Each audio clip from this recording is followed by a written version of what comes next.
sweat beaded beneath tight corsets, and forced smiles cracked under the weight of powdered wigs. High society was nothing more than an expensive, glittering meat market. Diana Merritt knew her exact price. Bankrupt and cornered by a lecherous creditor, she had exactly one desperate play left in this stifling Mayfair ballroom. She locked eyes with the most ruthless man in England, let her eyelashes flutter, and collapsed. Strong arms caught her before she hit the floor. Then a rough voice whispered, "Nice try." Air in the Duke of Carlisle's ballroom tasted like melting beeswax and desperation. Diana stood near a gilded pillar, pressing her spine against the cold plaster. She kept her breathing shallow. Deep breaths risked snapping the ancient, reboned stays of her mother's 10-year-old gown. She had dyed it a dark, midnight blue to hide the fraying hem, but up close, poverty was impossible to mask. Up close was exactly where Lord Danvers currently stood. "You look flushed, Miss Merritt." Danvers murmured. His breath smelled of heavily spiced wine and chewing tobacco. He crowded her, his large stomach brushing the silk of her skirt. "Perhaps the heat is too much. I have a carriage waiting outside. My townhome is remarkably cool. It wasn't an invitation. It was a foreclosure."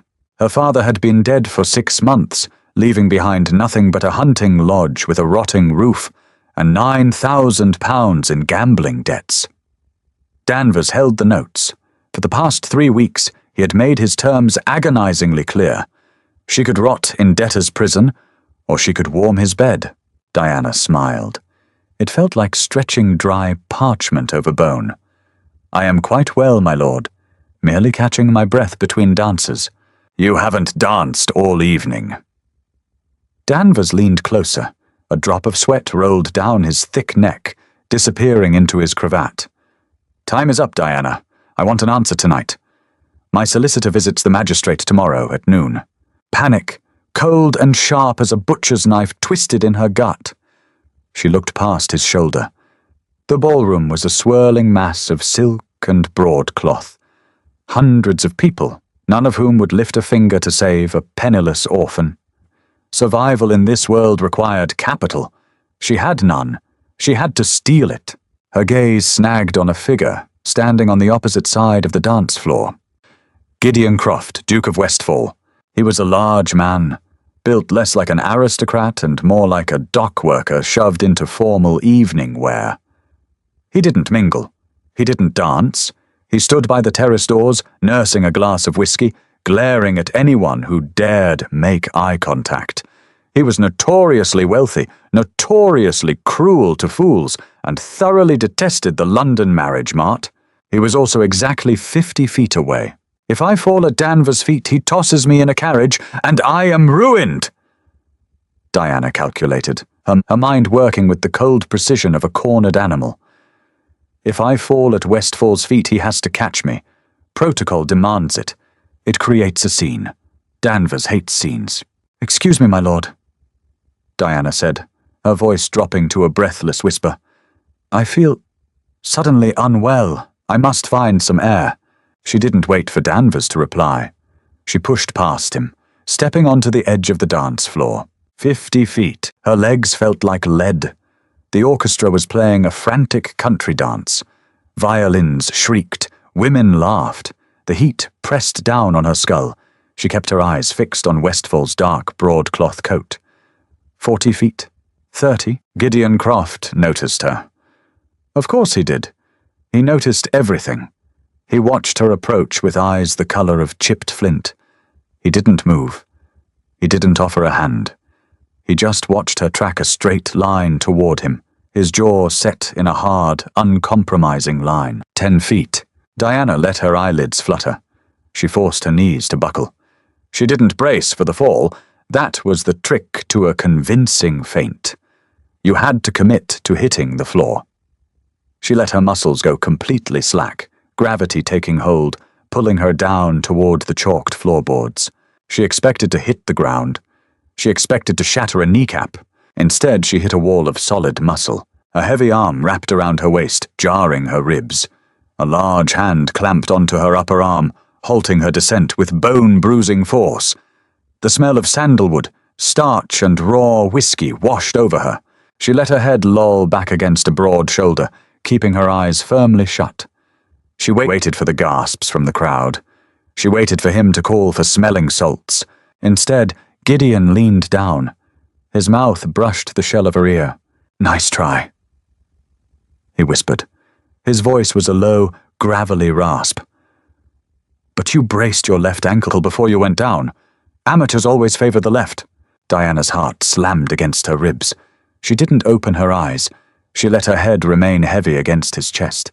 "If you drop me," she breathed, her lips barely moving, "I will scream and claim you struck me." Gideon let out a short, harsh exhale that might have been a laugh. "You're a menace. I'm desperate. There is a difference. Not to me." Without another word, Gideon shifted his grip. He didn't call for help. He didn't lay her gently on the floor. He simply scooped her up into his arms. Her feet left the ground entirely. Diana gasped, her eyes flying open in genuine shock.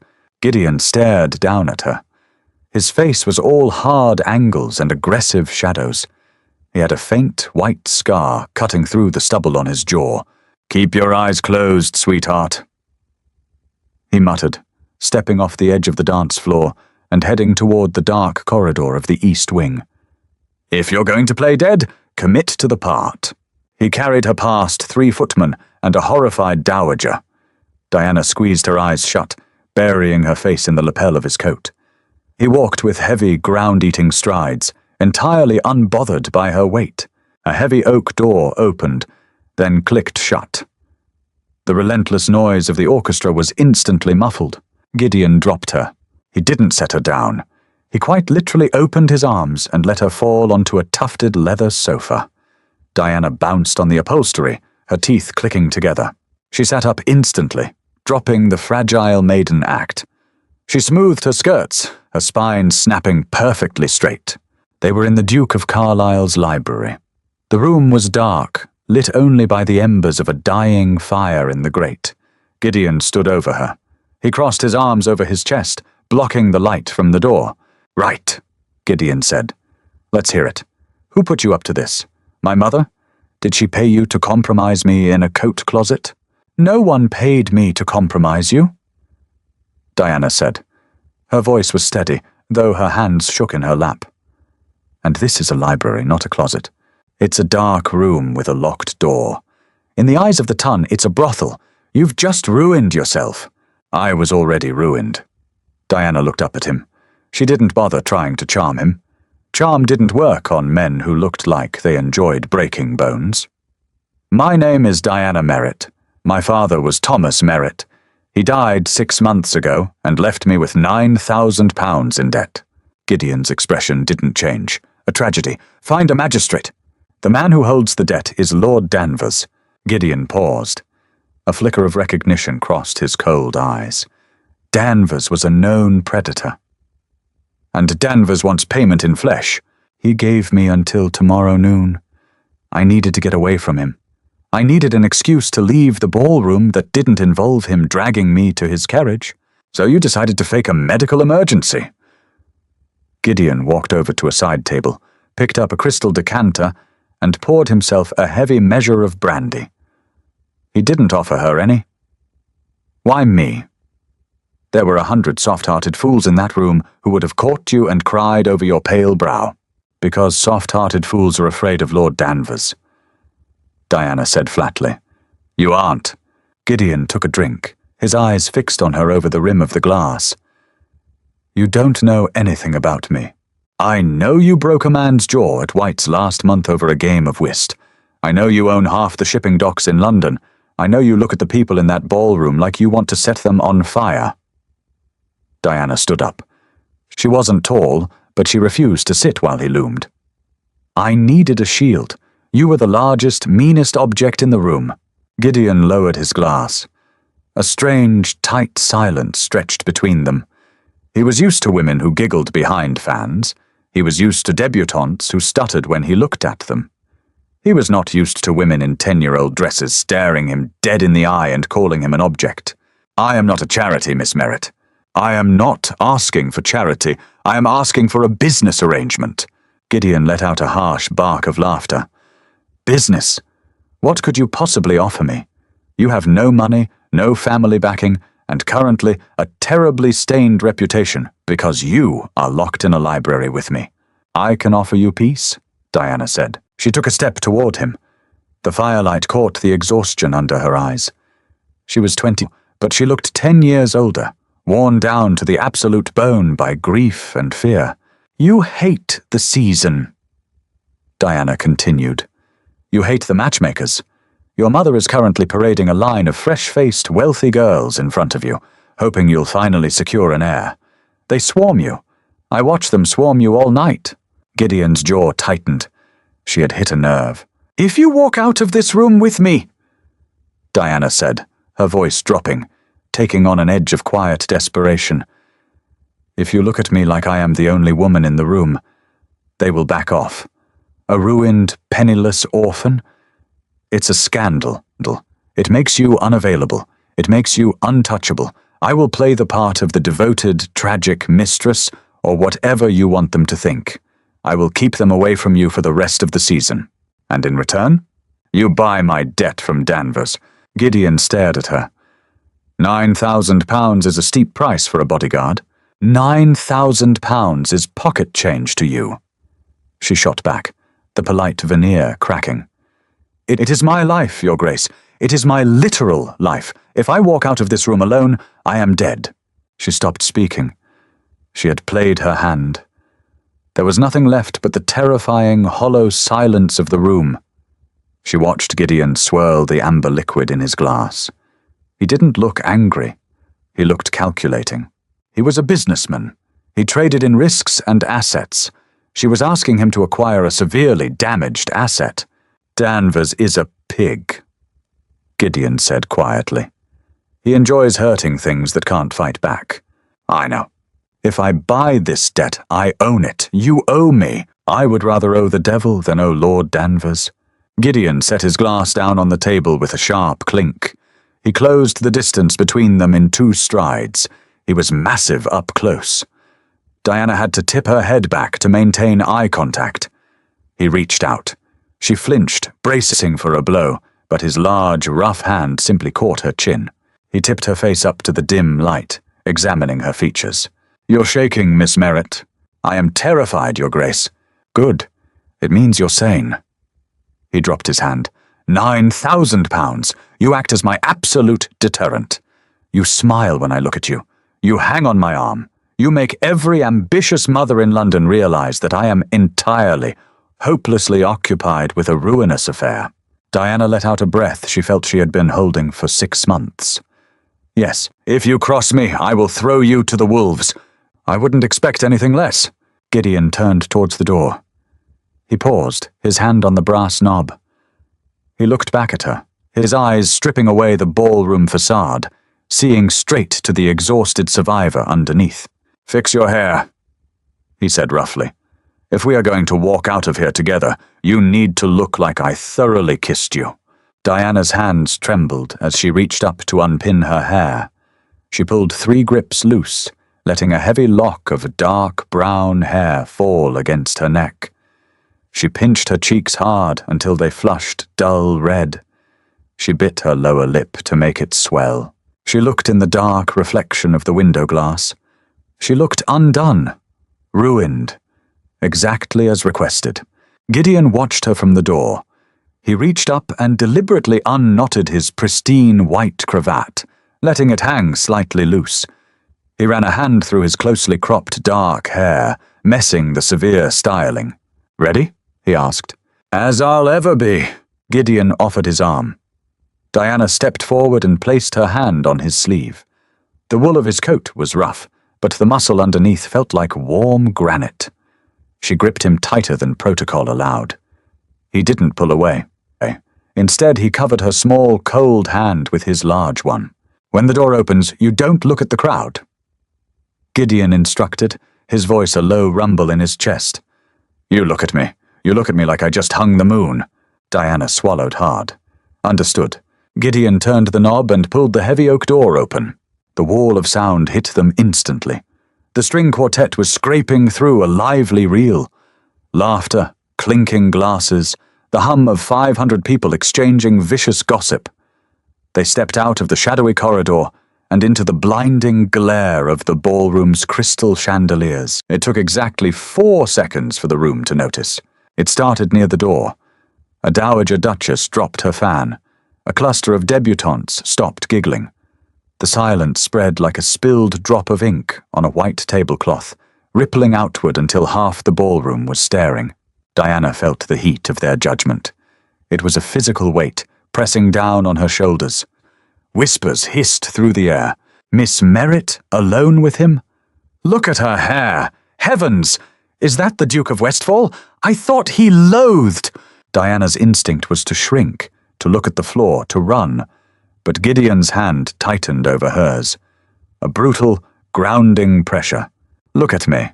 She forced her chin up. She turned her head and looked up at Gideon. She didn't have to fake the intensity in her eyes. The sheer, staggering adrenaline of the moment made her eyes wide and dark. Gideon looked down at her. He didn't look bored or angry anymore. He looked entirely consumed.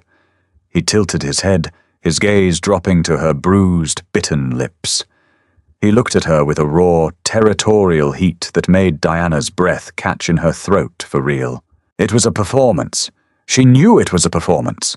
But standing under the blazing chandeliers, with his arm wrapped around hers and his eyes stripping her bare in front of London's elite, it felt terrifyingly real. Walk, he murmured, loud enough for the nearest gossips to hear. I need a drink, and you look parched, my dear. My dear. A collective gasp echoed from a nearby cluster of matrons. Gideon ignored them. He led Diana straight through the crowd. People parted for them like the Red Sea. No one dared block the Duke of Westfall, especially not when he looked like he might murder anyone who got within 3 feet of his new acquisition.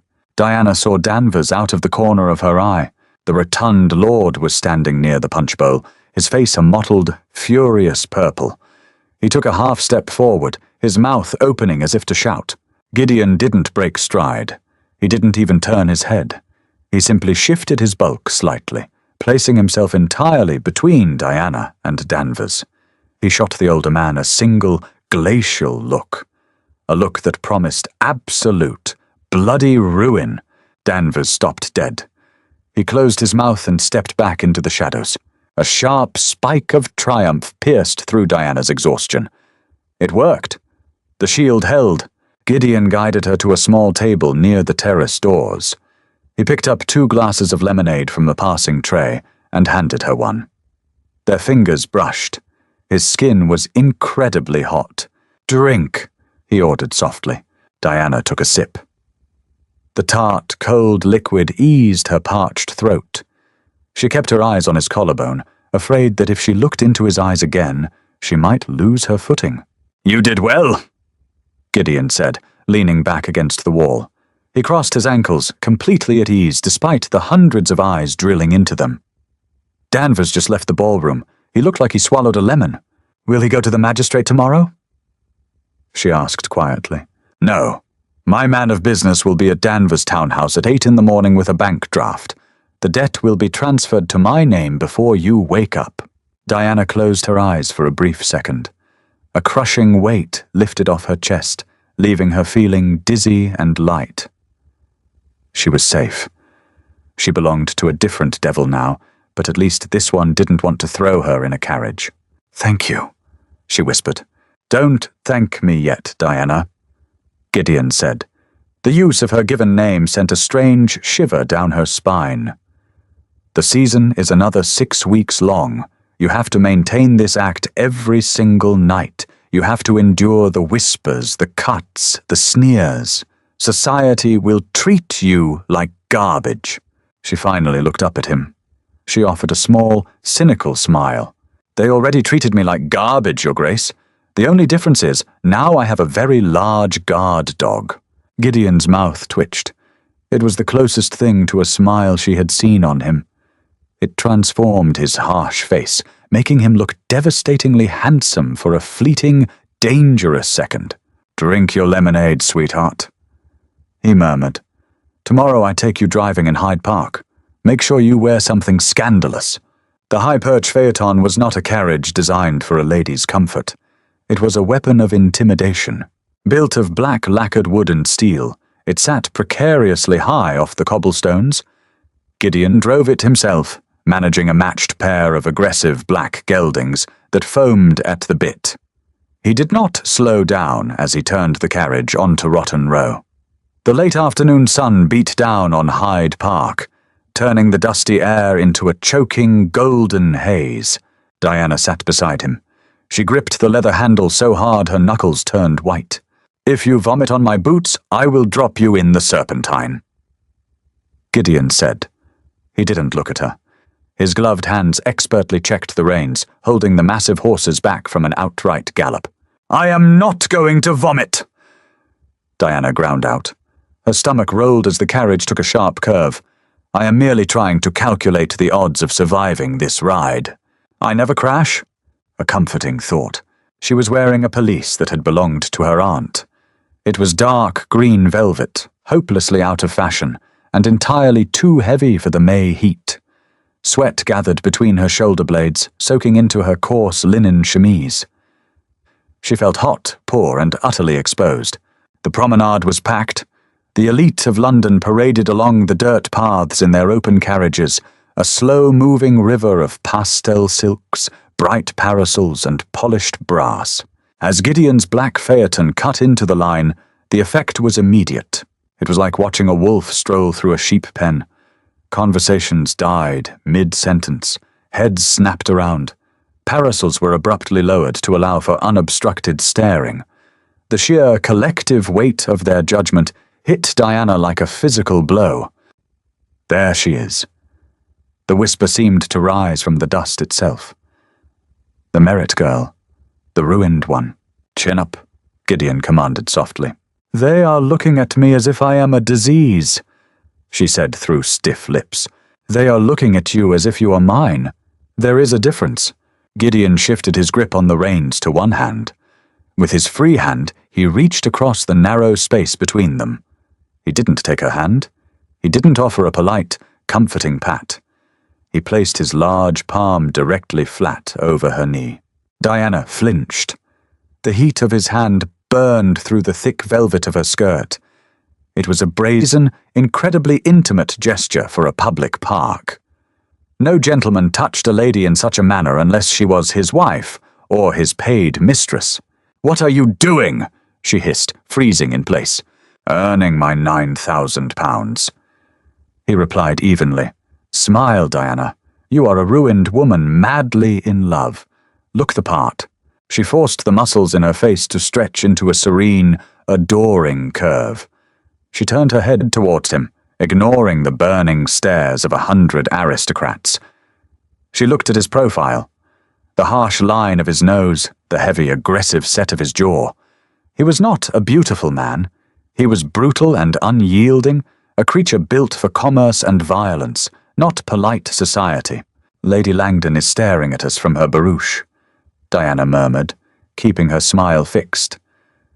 Her eyes were practically falling out of her skull. "Good. Her daughter has been stalking me for a month." Gideon's thumb stroked a slow, deliberate circle against the fabric over her kneecap. The friction sent a strange, electric jolt up her thigh. "She sent me 3 separate invitations to private poetry readings last week. I would rather eat glass." Diana let out a short, genuine laugh. It slipped out before she could stop it. Gideon finally turned his head. His cold, flinty eyes caught the real amusement on her face. For a split second, the mask dropped. The hardened Duke vanished, replaced by a man looking intensely, acutely at a woman who had just surprised him. His hand tightened over her knee. He didn't look away. The carriage rolled past the social center of the park. They were the center of the universe for exactly 4 minutes. Diana didn't look at a single spectator. She kept her eyes locked on Gideon, her pulse beating a frantic rhythm against her collarbone. When they finally broke away from the crowd, turning onto a quieter road back toward Mayfair, Gideon removed his hand. The cold air rushed in where his palm had been. Diana instantly missed the weight of it. She hated herself for that immediately. Phase 1 is complete, Gideon said, his voice returning to its normal, gravelly indifference. By tomorrow morning, every matchmaker in London will cross my name off their lists. You are officially my scandalous obsession. And what happens now? Now, Gideon said, pulling the horses to a harsh halt in front of his massive stone townhouse. We discussed the cost of your upkeep. The Duke of Westfall's library was the size of a small church. The walls were lined with floor-to-ceiling mahogany shelves, thick with leather-bound ledgers, shipping manifests, and maps of trade routes. It smelled of tobacco smoke, old paper, and money. Diana stood in the center of the Persian rug, her heavy green pelisse dripping a fine layer of dust onto the wool. Gideon sat behind a massive desk. He was not alone. A severe-looking man in a stark black coat sat to his left, arranging a stack of thick vellum documents. A woman with measuring tapes draped over her shoulders stood near the window, flanked by 2 assistants holding massive bolts of silk. Diana froze. What is this? This is Mr. Bennet, my solicitor, Gideon said, not bothering to look up from a document he was signing. And Madame Rousseau, the finest dressmaker in London. I know who Madame Rousseau is, Diana said, her voice dropping to a dangerous hush. She dresses duchesses and foreign royalty. I do not need a dressmaker. Gideon finally looked up. He set his pen down. You are wearing a moth-eaten curtain. Heat flooded Diana's cheeks. Shame, bright and acidic, burned the back of her throat. It was my aunt's. It is clean, and it is none of your concern. Everything about you is my concern now. Gideon stood up. He walked around the desk, his sheer size instantly dominating the room. He pointed to the documents in front of his solicitor. Danvers accepted the bank draft this morning. I hold the paper on your £9,000, but that was only the initial investment. I need you to look the part of a woman who can keep my attention. I am playing a part. Diana shot back, crossing her arms over her chest defensively. I'm not actually your kept woman. I refuse to let you buy my clothes. Gideon stopped a few feet away from her. The dressmaker and the solicitor might as well have been invisible. Pride is a luxury for the rich, Diana, he said, his voice devoid of pity. You cannot afford it. She flinched. The words were a slap, precise and true. If you walk into a ballroom looking like a destitute orphan, society won't believe you are my mistress. Gideon continued smoothly. They will think you are a charity case. They will think I pity you. Pity does not stop the matchmakers. Obsession does.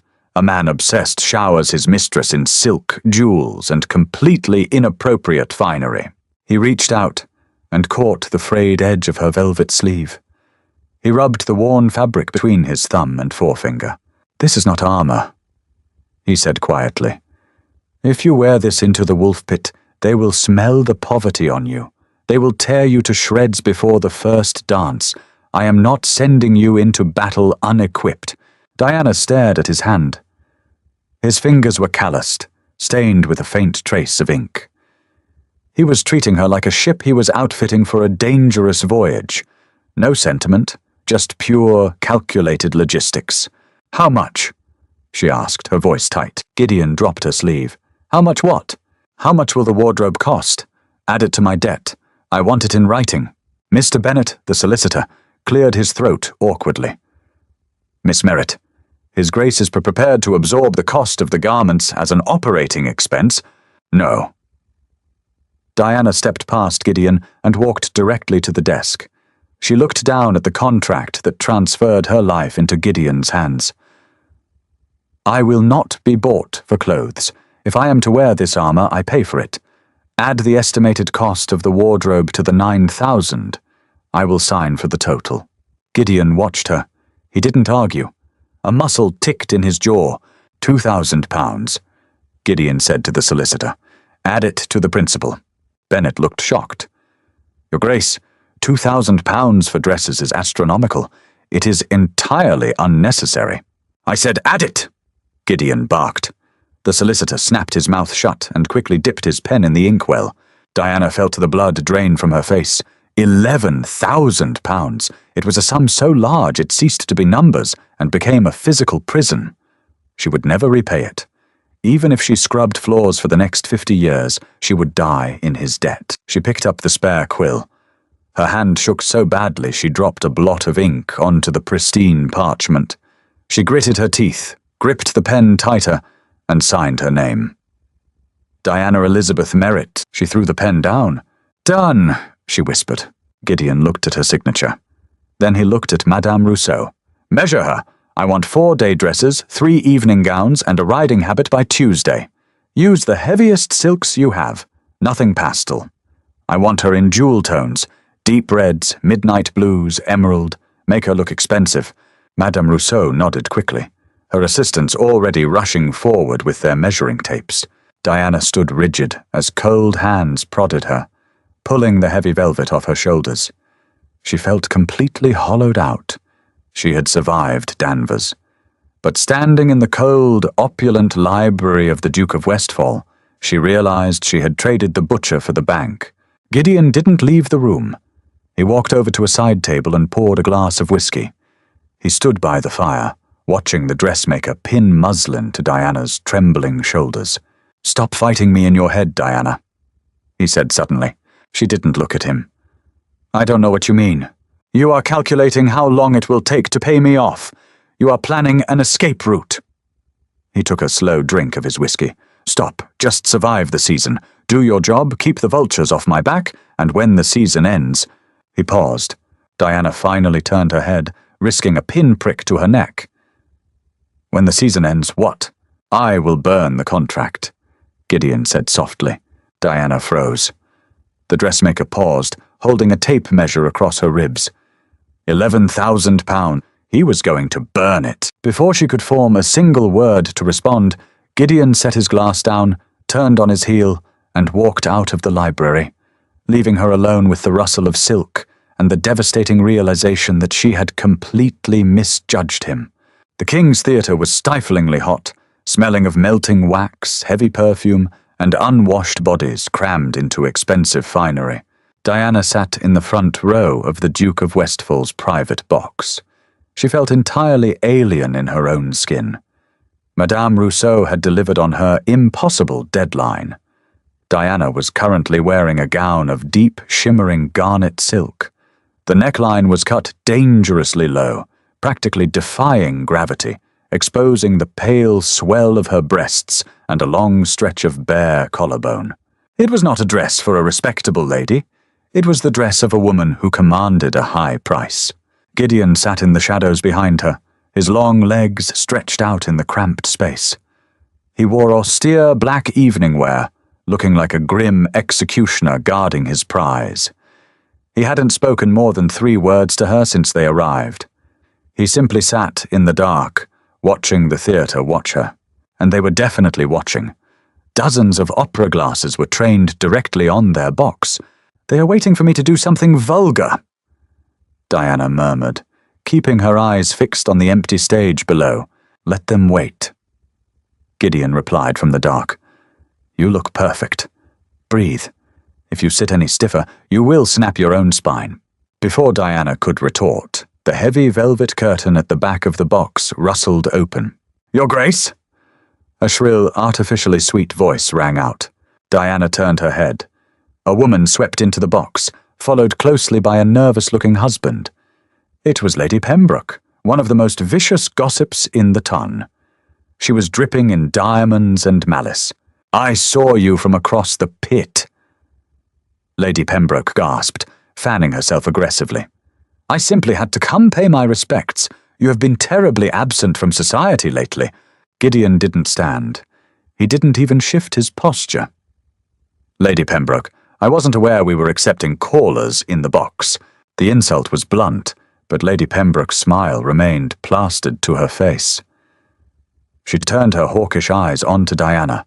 The older woman's gaze swept over the low cut of the garnet silk, the lack of family jewels, and the defiant lift of Diana's chin.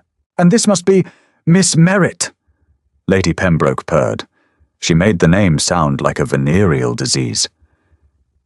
"I heard the shocking news of your father's passing. and the unfortunate financial circumstances he left you in.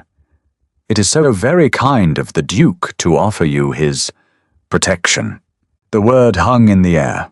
Protection, the polite synonym for prostitution. Diana felt the blood rush in her ears. Her hands tightened in her lap, her fingernails digging into the expensive silk. She expected Gideon to intervene. She expected her shield to block the blow. She looked back at him. Gideon sat perfectly still. He was watching her. "He is testing me," she realized with a jolt of ice-cold clarity. "He wants to see if the armor holds." Diana turned back to Lady Pembroke. The panic vanished, replaced by a cold, sharp focus. She had lost her father, her home, and her reputation. She had absolutely nothing left to lose, which made her incredibly dangerous. Diana let her lips curve into a slow, devastatingly serene smile.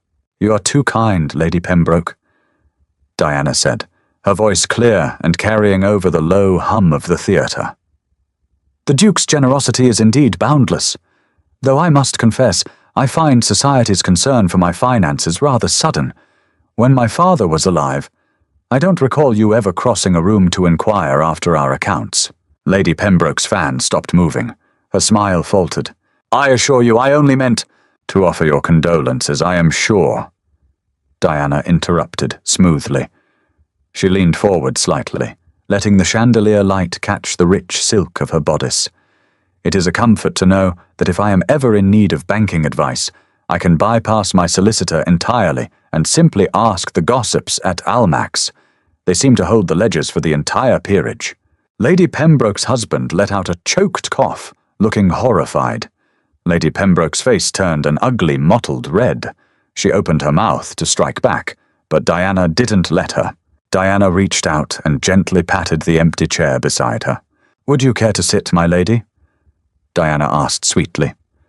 "Though I must warn you, the Duke is fiercely territorial of his space.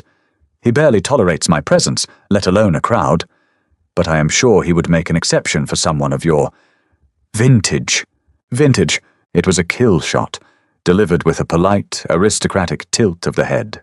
Lady Pembroke snapped her fan shut. It sounded like a gunshot in the small box. "We must return to our seats. The overture is starting. Come, Arthur."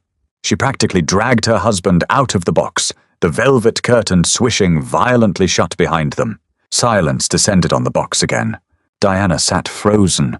Her heart was hammering against her ribs so violently she felt physically sick. She had just insulted an earl's wife. She had just burned a bridge she didn't even know she was standing on. A slow, heavy sound came from the shadows behind her. It was a chuckle, deep, rough, and entirely genuine. Diana turned around. Gideon was leaning forward now, his elbows resting on his knees. He was looking at her as if he had never seen her before. The cold, impenetrable wall he usually wore was completely gone. In its place was a look of pure, dark fascination. "Vintage," Gideon repeated, shaking his head. "Remind me never to cross you in public." "She was horrible," Diana whispered, the adrenaline suddenly draining out of her, leaving her shaky. "I shouldn't have said that. I made a scene." "You established boundaries." Gideon stood up. He stepped out of the shadows, closing the distance between them until he was standing directly behind her chair. He didn't return to his seat. Instead, he leaned down. Diana held her breath as his large hands gripped the back of her chair. He was close enough that she could smell the whiskey on his breath and the crisp starch of his collar. Slowly, deliberately, Gideon reached out. He brushed a stray curl away from the nape of her neck. His rough fingers grazed her bare skin. A violent shiver ripped through her body at the point of contact. "You didn't need a shield at all," Gideon murmured, his voice a dark rasp right next to her ear. "You just needed a sword." He kept his hand resting lightly against her neck as the orchestra below struck the first thunderous chords of the overture. He didn't move away. And for the first time since her father died, Diana didn't want to run. She leaned back, just a fraction of an inch, pressing her skin against the solid, burning heat of his palm in the dark. The townhouse was a tomb at 2 in the morning. Diana walked barefoot down the carpeted hallway. She wore a simple white linen wrapper over her nightgown. Outside, a violent summer thunderstorm lashed against the window panes, rattling the glass in its lead casing. She couldn't sleep. The adrenaline of the past 4 weeks had finally burned a hole through her nervous system, leaving her exhausted but entirely wired. She headed for the kitchen, intending to find a glass of water, but a sliver of golden light spilling from beneath the library door stopped her. She pushed the heavy oak door open. Gideon was still awake. He sat at his massive desk, but he wasn't reading. His jacket was discarded on the floor, his waistcoat was unbuttoned, his cravat entirely gone, and the sleeves of his white shirt were rolled past his elbows. He was slumped forward, his head resting in his hands. He looked entirely destroyed. Diana hesitated in the doorway. She had spent a month by his side. They had fought off matchmakers, humiliated gossips, and dominated every ballroom in Mayfair. In public, he was an immovable force of nature. Seeing him like this, stripped of his armor, bone-tired and thoroughly human, felt like trespassing. She turned to leave. "You're awake," Gideon said. His voice was muffled, thick with exhaustion. He didn't lift his head. "The storm," Diana said, stepping fully into the room and letting the door click shut. "I couldn't sleep." Gideon finally sat back. His eyes were bloodshot, the dark circles underneath them bruising his pale skin. He looked at her, really looked at her. Her hair was down, falling in a loose, tangled mess over her shoulders. She wore no silk, no jewels, no armor. "Come here," he said softly. Diana walked across the Persian rug. The silence between them was heavy, lacking the sharp, combative edge they usually relied on. She stopped at the edge of his desk. Gideon reached into the bottom drawer and pulled out a heavy ledger. He dropped it onto the mahogany surface. "Do you know what this is? Your shipping accounts?" "No." Gideon rubbed a hand over his face. "This is the estate ledger I inherited 5 years ago. When my father died, he didn't just leave a mess, he left a crater. The dukedom was bankrupt. He lost everything at the faro tables and covered it up by taking loans from criminals in Cheapside." Diana stared at him, stunned. The Duke of Westfall was the wealthiest man in England. It was a known, indisputable fact. "But you own half the docks." "I bought them," Gideon said, his voice dropping to a harsh whisper. "I spent 3 years living in the slums, fighting dock workers for contracts, breaking strikes with my own bare hands, and bleeding for every single shilling. I rebuilt the fortune from the mud up. I didn't inherit it. I clawed it back." He pointed to the faint white scar on his jaw. "A knife fight in an alley behind a tavern. The man wanted to take my cargo. I broke his collarbone and left him in the gutter." Diana's breath caught. Suddenly everything made sense. His hatred of the ton, his brutal, unpolished manners, his utter refusal to play the polite parlor games of the aristocracy. He wasn't just a lord who disdained society. He was a survivor who knew exactly how fragile wealth really was. He recognized the desperation in her because he had lived it. "Why are you telling me this?" she asked quietly. "Because," Gideon said, his eyes locking onto hers dark and intense. "For the last 4 weeks you have looked at me like I am a savior. I am not. I am a ruthless, violent man who understands exactly what it takes to survive a world that wants to eat you alive." Diana walked around the corner of the desk. She didn't stop until she was standing right beside his chair. "You bought my debt," she said softly. "A transaction. You bought me clothes so I wouldn't be mocked. An investment. You threatened an earl's wife because she insulted me." Gideon's jaw clamped shut. He stared up at her. The distance between them was practically non-existent. The heat radiating off his body was palpable in the cool library air. Diana reached out. It was a terrifying risk. She bypassed the contract, the business arrangement, and the strict rules of their engagement. She placed her bare hand gently against the stubble on his cheek, her thumb brushing the jagged white line of his scar. Gideon flinched, but he didn't pull away. He closed his eyes, a shudder ripping through his massive frame as he leaned into her touch. "You are a ruthless man, Gideon," Diana whispered, using his given name for the first time. "But you are not a monster. You don't have to be entirely made of stone with me." Gideon reached up and gripped her wrist. His fingers were tight, almost bruising. He opened his eyes, and the raw, desperate hunger in them made her heart slam against her ribs. He pulled her hand away from his face, but he didn't let her go. He pressed his lips to her palm. It was a searing, branding kiss that sent a shockwave straight down her spine. "Go back to sleep, Diana," he rasped, dropping her hand and turning back to the ledger. "Before I forget exactly what kind of contract we signed." Diana stood there for a long moment, her hand burning where his lips had touched. She walked out of the library, the storm raging outside, matching the violent, undeniable shift in the axis of her world. The season culminated in the Duke of Richmond's summer ball. It was a sprawling, chaotic affair held in a massive glass conservatory, illuminated by thousands of floating candles. The air was thick with the scent of crushed orchids and champagne. Diana wore a gown of midnight blue silk. She moved through the crowd with the practiced ease of a veteran. The whispers still followed her, but they no longer held the power to wound. She had the Duke of Westfall at her back. She was untouchable until she wasn't. Gideon was cornered by an aggressive coalition of politicians arguing over a trade tariff. He shot her a look of pure, murderous apology before being dragged into a debate. Diana gave him a reassuring nod and slipped away to the edge of the conservatory, seeking a momentary reprieve from the stifling heat. She stepped through a pair of open glass doors onto the dark terrace. The night air was a shock of cold relief. She closed her eyes, letting her lungs expand fully against the rigid boning of her corset. "You look expensive." The voice was slurred, thick with malice and cheap gin. Diana's eyes snapped open. Lord Danvers stepped out from behind a stone pillar. He looked terrible. His cravat was stained, his face was bloated, and a nervous, frantic sweat coated his forehead. He had lost a significant amount of weight, and none of it looked healthy.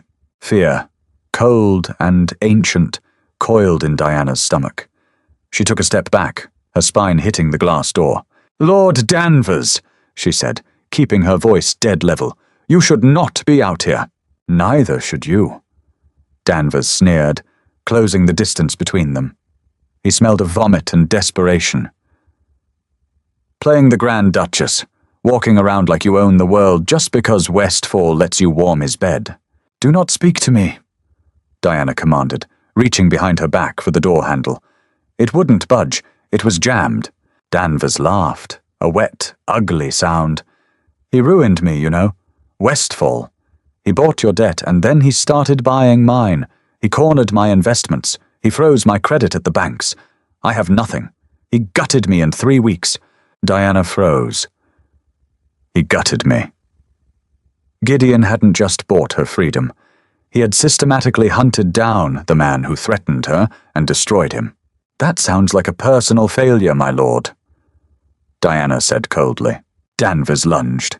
He was clumsy, but he was heavy. He grabbed her by the shoulders, slamming her hard against the glass pane. The breath was knocked from her lungs in a sharp gasp. His meaty hands gripped her bare arms, his nails digging into her skin. "I'm going to take it out on you," Danvers hissed, spit flying into her face.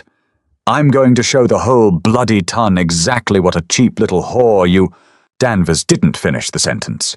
He was ripped away from her with a force so violent it tore the sleeve of his coat. Diana stumbled forward, gasping for air. She looked up and saw a nightmare unfold. Gideon had Danvers by the throat. He didn't yell. He didn't cause a scene. He simply drove the older man backward until Danvers hit the stone balustrade with a sickening crunch. Gideon's face was completely devoid of emotion. His eyes were flat, dead, and terrifyingly calm. He lifted Danvers off his feet, his large hand completely enveloping the man's thick neck. Danvers clawed frantically at Gideon's arm, his face turning a mottled, suffocating purple. His feet kicked at empty air over the terrace drop. "I told you," Gideon said. His voice was a low, vibrating hum that barely carried over the music from inside. "I told you what would happen if you ever looked at her again." "Gideon," Diana's voice was shaking. Gideon didn't look at her. The muscles in his back were locked in a rigid, violent tension. Danvers' eyes were rolling back in his head. "Gideon, stop. You will kill him." He didn't move. He was entirely consumed by a cold, calculating rage. He was going to snap the man's neck. He was going to commit murder on a crowded terrace. Diana didn't think. She threw herself forward. She grabbed Gideon's heavy forearm, wrapping both her hands around his thick wrist. "Gideon, look at me," she pleaded. "Look at me." Gideon blinked. The red haze in his eyes seemed to fracture. He slowly turned his head to look down at her. Diana was trembling violently. Her hair was coming undone, and angry red marks were already blooming on her pale arms, where Danvers had grabbed her. Seeing the marks broke the spell. Gideon let go. Danvers collapsed onto the stone floor, hacking and gagging, crawling backward like a wounded insect. He didn't wait to catch his breath. He scrambled to his feet and fled down the terrace steps into the dark gardens, whimpering in terror. Gideon stood frozen. He looked at his own hands as if he didn't recognize them. He was breathing heavily, his chest heaving against his waistcoat. He turned to Diana. The mask was completely gone. The Duke of Westfall, the immovable fortress, had shattered. He reached for her. He didn't grab her with violence. He pulled her in with desperate, crushing relief. He wrapped his arms around her, burying his face in the curve of her neck. He was shaking. The man who had fought dock workers and conquered Mayfair was trembling against her collarbone. "Are you hurt?" he asked, his voice cracking. "Tell me you aren't hurt." "I am fine," Diana whispered, wrapping her arms around his solid waist, holding him just as tightly. "I am fine. You stopped him." Gideon pulled back, just enough to frame her face in his hands. His thumbs gently brushed the bruised skin on her arms, his expression twisting in absolute agony. "I promised myself I would just be a shield," he confessed, the words tearing out of his throat. "I promised I wouldn't touch you. I wouldn't take advantage of the debt. But I looked across the room and you were gone, and I—" He closed his eyes, resting his forehead against hers. "I can't do the contract anymore, Diana. It's killing me." Diana's heart stopped. "He can't do it anymore. He's ending it." Before she could speak, he kissed her. It wasn't a performance for the ton. It wasn't a calculated move to shock a dowager. It was a messy, desperate collision of teeth and heat. It was entirely real. Gideon kissed her like a man dying of thirst, holding her face as if she were the only thing keeping him tethered to the earth. Diana kissed him back with equal ferocity. She tangled her fingers in his dark hair, pulling him closer, letting him taste the absolute certainty in her surrender. When they finally broke apart, the cold air rushed between them. Gideon stared down at her, his chest rising and falling. "Tomorrow," he whispered roughly. "Tomorrow morning." In the library, the season was over. The morning sun filtered through the tall windows of the Duke of Westfall's library, illuminating the dust motes dancing in the air. Despite the July heat, a fire blazed fiercely in the grate. Diana stood near the door. She was not wearing the jewel-toned silks of her armor. She wore a simple, unadorned cotton day dress. It felt strangely light. It felt like an ending. Gideon stood by the fireplace. He held a thick roll of heavy vellum in his hand. The red wax seal of his solicitor hung heavily from the bottom ribbon. The contract. 6 weeks? Gideon said quietly. He didn't look at her. He stared into the flames. The season ended at midnight. It did. Gideon stepped forward and tossed the vellum directly into the fire. The dry parchment caught instantly. The edges curled, turning black and brittle, before bursting into a bright, consuming flame. In seconds, the legal document that had dictated her entire life was nothing more than a pile of grey ash. "Your debt is paid," Gideon said. His voice was entirely hollow. He turned away from the fire and walked to his desk. He picked up a crisp white envelope and held it out to her. I had Bennett set up an account in your name at the Bank of England. There are £20,000 in it. It is entirely yours. You are independent. You can buy a house in the country. You can go to the continent. You can do whatever you want." Diana looked at the envelope. She didn't move to take it. The air in the room felt impossibly thin. He was letting her go. He had protected her, dressed her, avenged her, and now he was severing the tie completely. He was doing the honourable thing. She hated the honourable thing. £20,000, Diana said flatly. That is a generous severance package for a ruined woman. Gideon flinched. The words hit him like physical blows. He dropped his hand, letting the envelope fall onto the desk. You are not ruined. Society fears you now. With that money you can buy back your respectability. You are free, Diana. I don't want to be free. The sentence hung in the air, heavy and absolute. Gideon's head snapped up. His eyes, usually so guarded, were wide with shock. What did you say? Diana closed the distance between them. She walked straight up to the desk. She picked up the white envelope containing £20,000, looked him dead in the eye, and ripped it directly in half.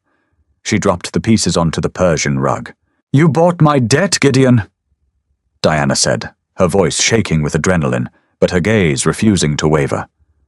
You did not buy me, and I refuse to be paid off and sent away so you can go back to being miserable in this dark house by yourself. Gideon stared at the torn envelope on the floor, then back at her. A muscle leaped in his jaw. Diana, you don't know what you are doing. I am not a safe man to tie yourself to. I am rough. I am violent. I will never be accepted by the ton. I don't care about the ton, she shot back. The ton let me starve. The ton smiled while Danvers tried to ruin me. You were the only real thing in that ballroom. You were the only one who caught me. Gideon let out a ragged breath. He walked around the desk, stopping mere inches from her. He was massive, dangerous, and entirely at her mercy.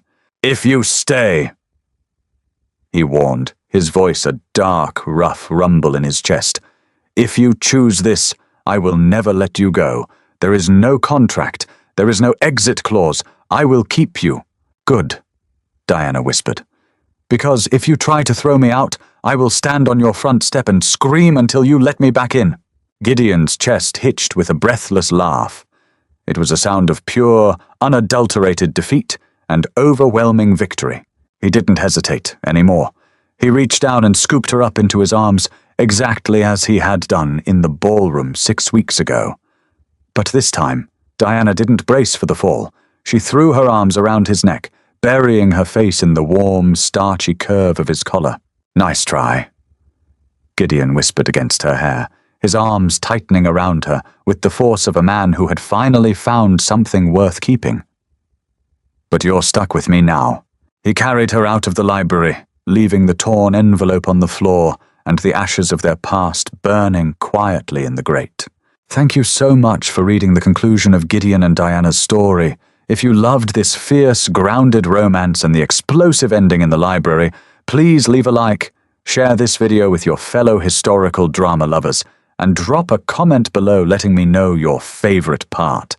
Don't forget to hit that subscribe button and ring the notification bell so you never miss out on more immersive, emotional stories.